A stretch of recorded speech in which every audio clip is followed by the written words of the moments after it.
जय हिंद। आज के वीडियो में हम लोग चर्चा करेंगे हिंदुस्तान एरोनॉटिक्स लिमिटेड के बारे में। जैसा कि आप देख रहे हैं HAL हिंदुस्तान एरोनॉटिक्स लिमिटेड जो हमारे देश के लिए एयरफोर्स के लिए एयरक्राफ्ट आपका बनाती है। ये न्यूज़ में क्यों है? क्योंकि इस कंपनी को महारत्न का दर्जा दिया गया है। ये 14th कंपनी बना है जो महारत्न के लिस्ट में आपका आया है। तो महारत्न, नवरत्न और मिनी रत्न क्या होता है, आज के वीडियो में हम लोग यही चर्चा करेंगे कि ये क्यों ये दर्जा दिया जाता है। ये महारत्न, नवरत्न और मिनी रत्न आखिर होता क्या है? जैसा कि आप देख रहे हैं, Hindustan aeronautics limited HAL will now be the 14th Maharatna company among central public sector enterprises, the finance minister announced on Saturday। अब देखिए, ये अप्रूवल दिया गया है फाइनेंस मिनिस्ट्री के द्वारा। जो फाइनेंस मिनिस्टर है अभी निर्मला सीतारमण, उनके द्वारा अप्रूव किया गया है कि ये जो हिंदुस्तान एरोनॉटिक्स जो लिमिटेड जो कंपनी है, अब ये महारत्न कंपनी के लिस्ट में आ गया और ये 14th आपका कंपनी महारत्न कंपनी बना है। ये महारत्न कंपनी क्या होता है? जैसे आप विक्रमादित्य के बारे में सुने होंगे, जो किंग जो थे राजा विक्रमादित्य, उनके कोर्ट में भी 9 रत्न हुआ करते थे। तो 9 रत्न का कॉन्सेप्ट कहने का मतलब कि 9 अलग अलग फील्ड में आपका बेस्ट थे, तो उन सब उनके कोर्ट में थे। तो उसी तरह से उसी के तर्ज पे भारत में भी बहुत सारा कंपनी है जो अलग अलग अपने अपने फील्ड में काम कर रही है, बेहतर परफॉर्मेंस दे रही है। तो उन सबको एक तरह से एक स्टेटस दिया जाता है कि कुछ कंपनी महारत्न के लिस्ट में है, कुछ कंपनी नवरत्न के लिस्ट में है और कुछ कंपनी मिनी रत्न के लिस्ट में है। तो इस वीडियो में हम लोग यही देखेंगे कि जो महारत्न क्या होता है, नवरत्न क्या होता है और मिनी रत्न क्या होता है। जैसा आप देख रहे हैं, hall becomes 14th Maharatna CPSE in India. और ये जो तीनों जो स्टेटस है, ये केवल सेंट्रल जो पब्लिक सेक्टर जो एंटरप्राइजेज हैं इन्हीं को दिया जाता है। मतलब जो केंद्रीय मतलब जो सेंट्रल जो गवर्नमेंट के अंडर में जो PSU हैं, पब्लिक सेक्टर जो अंडरटेकिंग्स हैं, उन्हीं को ये दर्जा दिया जाता है।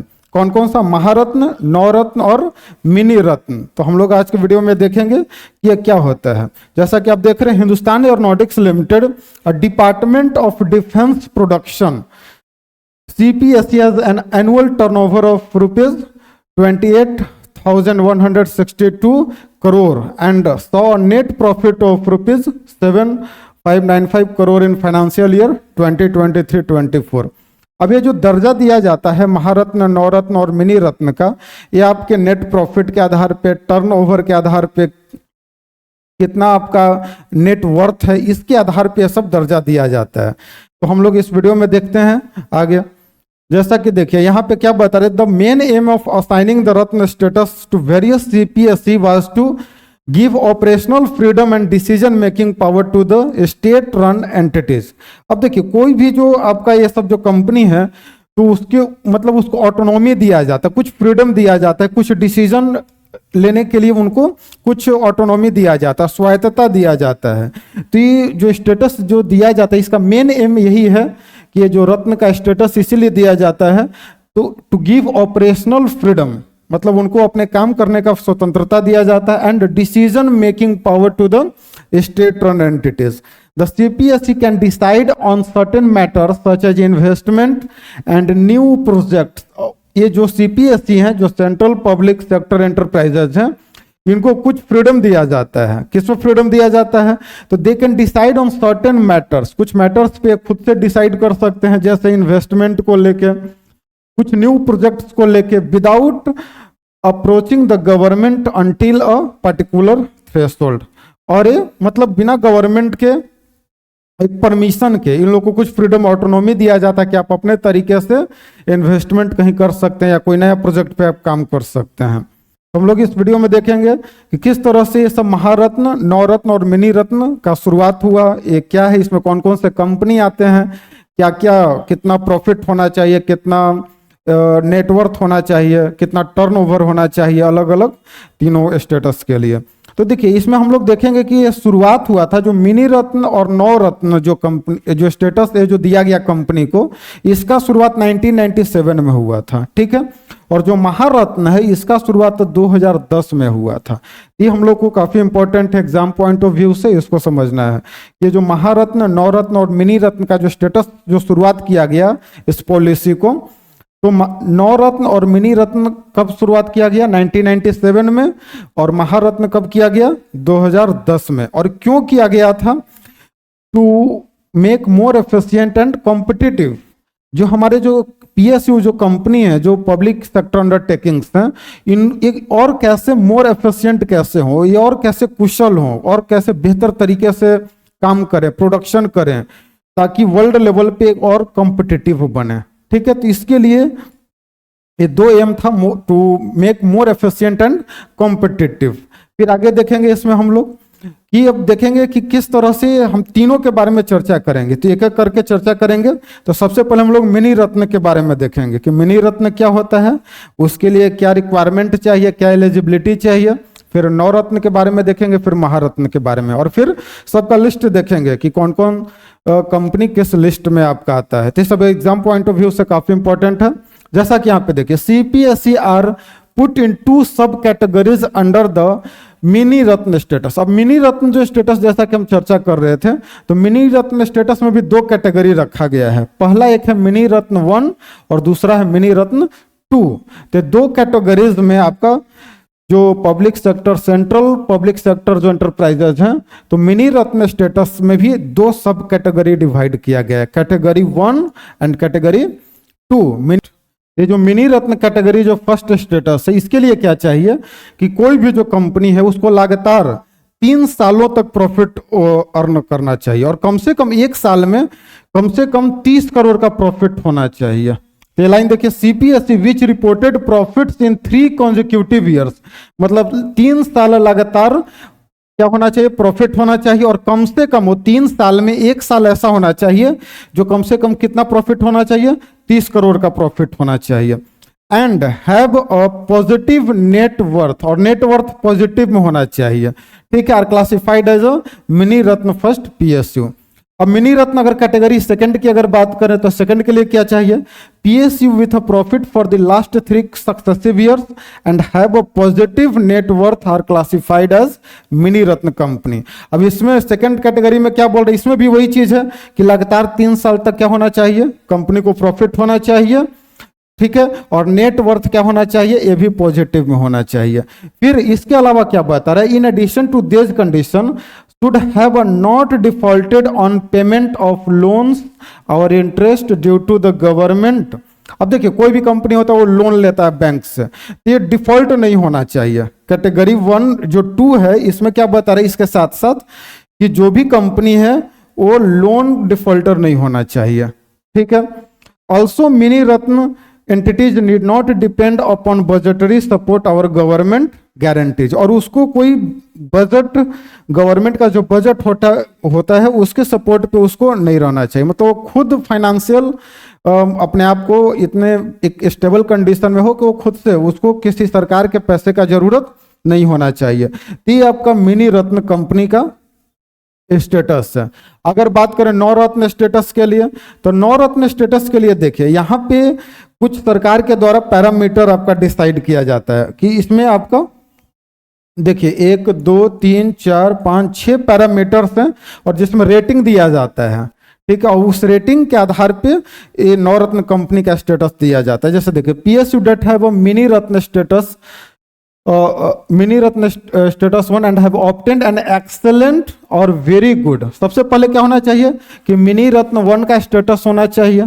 ठीक है, दूसरा कंडीशन क्या बता रहा है कि हैव एन एक्सेलेंट और very good MOU rating in 3 out of the last 5 years, मतलब पिछले 5 साल में 3 साल उसको जो एमओयू जो है आपका रेटिंग जो होता है उसमें या तो एक्सेलेंट या तो वेरी गुड मिलना चाहिए। And have a composite score of 60, और स्कोर क्या होना चाहिए उसमें, आउट ऑफ 100 में कम से कम 60 आपका रेटिंग्स मिलना चाहिए। ठीक है, इन 6 सेलेक्टेड परफॉर्मेंस इंडिकेटर्स। अब कौन कौन से वो इंडिकेटर हैं, तो सबसे पहला क्या है, net profit to net worth, जो प्रॉफिट है इसमें। फिर man power cost to total cost of production, फिर पीबीडीआईटी टू कैपिटल एम्प्लॉयड, फिर पीबीआईटी टू टर्नओवर, फिर अर्निंग्स पर शेयर, फिर इंटर सेक्टोरल परफॉर्मेंस। ये 6 जो पैरामीटर्स हैं, 6 पैरामीटर्स में 100 में कम से कम कितना मिलना चाहिए, 60 रेटिंग मिलना चाहिए। पिछले 5 साल में लगातार 3 साल कम से कम ये रेटिंग मिलना चाहिए, तब उस कंपनी को कौन सा दर्जा मिलेगा, नवरत्न का स्टेटस मिलेगा। आई होप आपको ये क्लियर हुआ होगा। फिर आगे आप देखेंगे फिर देखेंगे महारत्न स्टेटस। तो महारत्न के लिए जैसा कि मैंने अभी बताया कि महारत्न ये 2010 में शुरुआत किया गया था। 1997 में मिनी रत्न और नवरत्न का कॉन्सेप्ट आया था, लेकिन 2010 में ये आपका महारत्न स्टेटस कंपनी को दिया जाने लगा। अब इसमें क्या क्या कंडीशन होना चाहिए? तो पहला देखिए, should have a Navratna status. सबसे पहला कि नवरत्न का स्टेटस होना चाहिए। दूसरा क्या, should be listed on the Indian stock exchange, जो इंडियन स्टॉक एक्सचेंज है उसमें लिस्टेड होना चाहिए। थर्ड कैटेगरी क्या है, should be compliant with minimum share holdings norm, जो सेबी का जो रूल्स उसको फॉलो करना चाहिए। एवरेज, अब देखिए मेन जो यहाँ पे है कि average annual turnover of more than 25,000 crore. समझ में आ रहा है? जैसा कि मैंने अभी हिंदुस्तान एयरोनॉटिक्स लिमिटेड का चर्चा किया कि हिंदुस्तान एयरोनॉटिक्स लिमिटेड जो है वो महारत्न कंपनी बन गई है, कि इस कंडीशन को उसने फुलफिल किया कि जो टर्नओवर है, एनुअल टर्नओवर कितना होना चाहिए, 25,000 crore, and average annual net worth of over 15,000 crore. और जो नेट वर्थ है, एनुअल नेट वर्थ, वो कितना है, 15,000 crore in the last 3 years. मतलब पिछले 3 सालों में जो आपका जो एनुअल टर्नओवर है वो कितना होना चाहिए, 25,000 करोड़, और नेट वर्थ कितना, 15,000 crore. Average annual net worth profit कितना है, 5,000 करोड़। मतलब जो आपका टर्नओवर है वो 25,000 करोड़ है, नेट वर्थ कितना है, 15,000 करोड़, और जो प्रॉफिट है, नेट प्रॉफिट, वो कितना है, 5,000 crore in the last 3 years, along with significant global presence. और ग्लोबल प्रेजेंस होना चाहिए। ग्लोबल प्रेजेंस मतलब और भी पूरे विश्व के अलग अलग हिस्सों में भी इस कंपनी का प्रेजेंस होना चाहिए। तो इस कंपनी को ये महारत्न का स्टेटस दिया जाता है। तो आई होप आपको क्लियर हुआ होगा कि महारत्न, नवरत्न, ये सब क्या है। अब इसमें देखिए, इसमें वही आपका ये दिया गया था कि the finance minister has approved the upgradation of Hindustan aeronautics limited.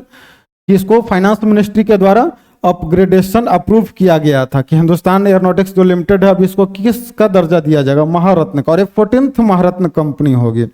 अब ऐसा नहीं है कि फाइनेंस मिनिस्टर का अकेले का डिसीजन था, ये पहले भी किसके द्वारा रिकमेंड किया गया था। तो proposal had earlier been recommended by both the inter ministerial committee, जो इंटर मिनिस्ट्रियल जो कमिटी है headed by the finance secretary, जो फाइनेंस सेक्रेटरी के द्वारा हेड किया जाता है इस कमेटी को, और दूसरा and the apex committee headed by the cabinet secretary. तो कैबिनेट सेक्रेटरी और फाइनेंस सेक्रेटरी दोनों के मतलब निरीक्षण के बाद, मीटिंग के बाद, फिर फाइनली फाइनेंस मिनिस्टर के द्वारा अप्रूवल दिया गया था। अब इसमें देखिए जो ऑलरेडी इसमें बताया गया है कि किस तरह से ये सब जो कंपनी है, अब इसमें हम लोग देखेंगे कि किस तरह से। देखिए हॉल जो हिंदुस्तान एयरोनॉटिक्स लिमिटेड है, ये बेसिकली आपका क्या है कि एक तरह से डिफेंस प्रोडक्शन में काफी ज्यादा इसका अहम रोल है। भारत का जो इकोनॉमी है, जो डिफेंस सेक्टर है, इसमें प्रोडक्शन, क्योंकि इंडिजीनियस प्रोडक्शन किया जाएगा। अभी हाल फिलहाल में भी जो हमारे देश के डिफेंस मिनिस्टर है, उनका कहना था कि ज्यादातर अब डिफेंस का जो सामान है वो सब अपने देश में ही बनाया जाएगा। इससे क्या होगा कि हमारा इकोनॉमी भी बूम होगा, हमारा इकोनॉमी और देश का पैसा देश में ही रहेगा, लोगों को रोजगार मिलेगा। अब देखिए बेनिफिट्स ऑफ महारत्न कंपनी क्या है। After the Maharatna status, hall will have a greater autonomy. अब इसका फायदा क्या होगा हिंदुस्तान एयरोनॉटिक्स लिमिटेड को, इस ऑटोनॉमी इसका बढ़ेगा। क्या बढ़ेगा, will have a greater autonomy, जो स्वायत्तता है, जो फ्रीडम है, मतलब कोई डिसीजन लेने का या कोई इन्वेस्टमेंट का, ये ज्यादा बढ़ेगा। And investment capability and strategic flexibility, now hall can invest up to 5,000 crore और 15% of its net worth whichever is applicable in the future. और एक जो अभी हमने चर्चा किया कि इन्वेस्टमेंट को लेके भी ये खुद डिसीजन ले सकता है, ये सब बता रहा है। मतलब इसे किसी गवर्नमेंट कोई भी अगर नया प्रोजेक्ट शुरू करना चाहता है तो उसके लिए सरकार से कोई इसको परमिशन लेने का जरूरत नहीं है, एक लिमिटेशन तक, या मर्जर कर सकता है, acquisition, strategic investment both domestically and internationally. चाहे अपने देश में कोई इन्वेस्टमेंट करना है या इंटरनेशनल किसी दूसरे कंट्री में, तो कहीं पे भी ये अपना डिसीजन ले सकता है। चाहे वो मर्जर को लेके हो, मर्जर मतलब किसी कंपनी को मिलाना है, एक्विजिशन मतलब किसी कंपनी को अपने में मिलाना है, तो ये सबको वो ले सकता है। अब देखिए, अब कुछ यहाँ पे देखिए लिस्ट ऑफ महारत्न कंपनी कौन कौन सा है। तो जैसे इसमें देखिए आपका अभी तक 13 कंपनी था। कितना कंपनी था, ये एग्जाम पॉइंट ऑफ व्यू से आपको याद रखना है कि अभी तक टोटल देखिए यहाँ पे नंबर कितना है, 13 अभी तक था, लेकिन अब यहाँ पे 14 जुड़ गया है आपका, और को कौन सा बन गया, हिंदुस्तान एयरोनॉटिक्स लिमिटेड। ये 14th कंपनी महारत्न कंपनी। जैसे इसमें देखिए कौन कौन सा है, पहला एनटीपीसी का आपने नाम सुना होगा, नेशनल थर्मल पावर कॉरपोरेशन। दूसरा क्या है, ओएनजीसी का नाम आपने सुना होगा, oil and natural gas corporation. तीसरा है steel authority of India limited, SAIL. फिर भारत हेवी इलेक्ट्रिकल्स लिमिटेड, वेल है आपका। फिर आईओसीएल है, इंडियन ऑयल कॉरपोरेशन लिमिटेड है। फिर एचपीसीएल है, हिंदुस्तान पेट्रोलियम कॉरपोरेशन लिमिटेड। कोल इंडिया लिमिटेड है। गेल है जो gas authority of India limited है आपका। बीपीसीएल है, भारत पेट्रोलियम कॉरपोरेशन लिमिटेड। फिर power grid corporation of India है। फिर पावर फाइनेंस कॉरपोरेशन है। फिर rural electrification corporation REC limited है। फिर ऑयल इंडिया लिमिटेड। इस तरह से 14 कंपनी जो महारत्न का दर्जा जिन्हें दिया गया है। तो आई होप आपको समझ में आ रहा होगा। ये एग्जाम पॉइंट ऑफ व्यू से काफी इंपॉर्टेंट है, किसी एग्जाम में पूछा जा सकता है। 4 ऑप्शन दिया रहेगा, बोला जाएगा कि इसमें से कौन सा महारत्न कंपनी नहीं है या कौन सा महारत्न कंपनी है। तो ये आपको 14 है। तो आई होप आप इसको स्क्रीनशॉट भी ले सकते हैं, आप याद कर सकते हैं। यहाँ पे 14th कौन सा, हिंदुस्तान एयरोनॉटिक्स लिमिटेड याद रखना है। अब हम लोग देखेंगे कि नवरत्न कंपनी कौन कौन सा है। तो नवरत्न कंपनी में देखिए बहुत सारा नाम है। नवरत्न में टोटल अभी कितना है, 25 कंपनी है आपका, जिसमें देखिए भारत इलेक्ट्रॉनिक्स लिमिटेड है, कंटेनर कॉर्पोरेशन ऑफ इंडिया, बहुत सारा है। इसमें मेन देखिए आपका रेड मार्क किया गया है, ज्यादा हम लोग इसमें नहीं देखेंगे। जैसे कि देखिए यहाँ पे एक हिंदुस्तान एयरोनॉटिक्स लिमिटेड, जिसका हम अभी चर्चा कर रहे थे, अभी इसको कहाँ अपग्रेड कर दिया गया, इसको महारत्न कंपनी बना दिया गया, ठीक है। तो फिर उसके बाद देखिए यहाँ पे महानगर टेलीफोन निगम लिमिटेड है, नेशनल एल्यूमिनियम कंपनी लिमिटेड है। फिर एक देखिए कि यहाँ पे ओएनजीसी विदेश लिमिटेड है। तो आपको ये ओएनजीसी में कंफ्यूज नहीं करना है, एक ओएनजीसी जो है अलग है और एक ओएनजीसी विदेश लिमिटेड ये अलग है। तो ये नवरत्न कंपनी है, तो आपको ध्यान में रखना होगा। फिर आप देखिए यहाँ पे और कौन कौन सा है, जैसे यहाँ पे Mazagon dock shipbuilders limited है, जहाँ मझगांव में जो शिप बिल्डिंग्स जो होता है, तो ये काफी चर्चा में रहता है, भी नवरत्न कंपनी है। फिर RailTel corporation of India limited हो गया, एनएचपीसी हो गया, एसजीवीएन है आपका। फिर solar energy corporation of India. देखिए यहाँ पे एक चीज और ध्यान में रखना है कि ये जो 4 जो कंपनी है, इसे भी हाल फिलहाल में भी नवरत्न कंपनी का दर्जा दिया गया था। कौन कौन सा, ये जो RailTel corporation of India है, फिर solar energy corporation of India है एससीसीआई, फिर एनएचपीसी और एसजीवीएन। ये जो चारों कंपनी जो है 22, 23, 24 और 25, ये अभी कुछ दिन, 1 महीना पहले ही ये आपका नवरत्न कंपनी बना था। इसके पहले मिनी रत्न 1 के कैटेगरी में था, इसको अपग्रेड करके नवरत्न कंपनी में लाया गया था। तो ये जो 25 कंपनी है टोटल नवरत्न कंपनी है।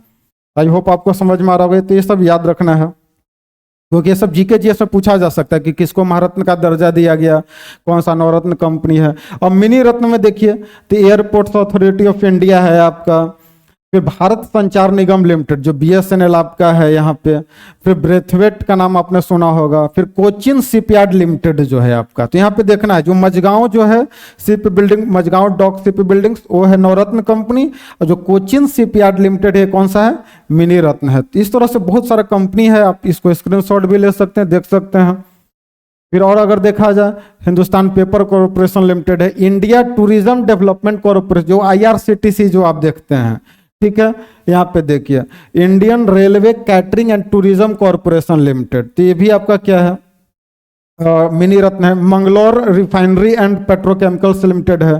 पवन हंस हेलीकॉप्टर लिमिटेड, आप जो हेलीकॉप्टर का जो देखते होंगे पवन हंस, ये सब आपका मिनी रत्न कंपनी है, ठीक है। मिनी रत्न और देखिए इसमें कैटेगरी 2 में देखिए कौन कौन सा है, artificial limbs manufacturing corporation of India है, Bharat pumps and compressor limited है, ब्रॉडकास्ट इंजीनियरिंग कंसल्टेंट। इस तरह से बहुत सारा ऐसा कंपनी है जो आपका, जिसको अलग अलग कैटेगराइज किया गया है। तो आई होप आपको समझ में आ गया होगा कि ये सब कैटेगराइजेशन किस आधार पे किया गया है। ये सब सारा जो कैटेगराइजेशन है, ये सब आपका केवल और केवल अलग अलग तीनों का रिक्वायरमेंट होता है कि कौन महारत्न बनेगी, कौन नवरत्न और कौन मिनी रत्न। आई होप आपको ये वीडियो अच्छा लगा होगा। और नेक्स्ट वीडियो में हम लोग चर्चा करेंगे AHAL हॉल के बारे में, हिंदुस्तान एयरोनॉटिक्स जो लिमिटेड, इसके बारे में डिटेल से हम लोग एक वीडियो इसके ऊपर बनाएंगे कि कौन कौन सा एयरक्राफ्ट एक कंपनी बनाती है, ठीक है, किस तरह कहाँ कहाँ इसका प्रोडक्शन यूनिट है, किस तरह से हमारे डिफेंस सेक्टर को और मजबूत करने जा रहा है। तो ये सब सारा चीज़ हम लोग अगले वीडियो में चर्चा करेंगे। तो आई होप आपको ये वीडियो बहुत अच्छा लगा होगा। बहुत बहुत धन्यवाद।